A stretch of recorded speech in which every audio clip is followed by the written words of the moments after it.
us a little bit about your theory of the football. Yeah, football. Football is the most popular thing that mankind has ever created by a very long way. They reckon that over 4 billion people watched the last World Cup final somewhere. That would be more than half the population of the planet, and would in fact dwarf Islam and Christianity combined, which are probably the next most popular things on the planet. And there's a reason for this, is that football resonates with creation on several levels. Now, if you take half a football pitch, one of the funny things is, why is there a centre circle? You can stand 10 yards away for a free kick without having to mark it all the time.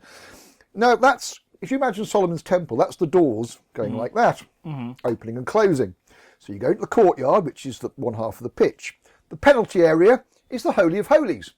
Now, in the Holy of Holies, the stand-in for the high priest is the goalkeeper. Now, he has special powers, but only in the Holy of Holies. He can touch the ball with his hands. Once he's out of the Holy of Holies, like the priest in Israel, he has no special powers anymore. The objective of the game is to control a large white sphere. At the top of the tree in Kabbalah is a large white sphere called the crown or kether. Now, obviously, this is a symbolic act. What you do is you get into your opponent's goal. Now, again, this is the Holy of Holies. The goal area is the altar. And normally you have to go to the crypt, but obviously for the thing of football, they raise the crypt up as the goal mouth. So what you're actually doing is going in there and putting your Ark of the Covenant in there and taking their Ark of the Covenant out. So you've replaced your covenant with God, their covenant with God with your covenant with God, basically. So when Archie Gemmell did that great goal in Argentina 78, it was almost like a religious act. Well, I would compare it to ballet. I've seen some of the goals look almost like they're choreographed balletically. Yeah. And one thing I would point out about football is that another reason why it's spiritual. Spirituality is all about overcoming your animal instincts to rise into a higher consciousness.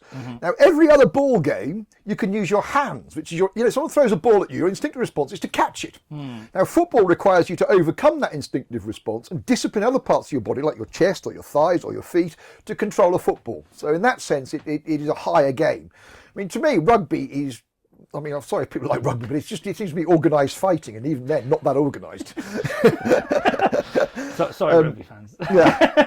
So, say football mirrors creation. When you look at the tree of life, there are 10 consciences attached to the tree, one not attached. That's 11 players, with the goalkeeper being slightly different. So, to me, and this is why it has captured the imagination of the world, because it mirrors creation. It's literally that is the case, and that's why we love it so much. And if you look at the beginning of the Third and Final Testament, the bit about, and one of the first lines is, if it's religion you want, follow a football team. Yeah. Because it's a religion in which people don't die, we have battles, but people don't get injured and so on. So it's a good way of resolving our battles. There was obviously one case where Honduras and Ecuador went to war over a football match, but they were very quickly banned from FIFA. There you go, self-governing.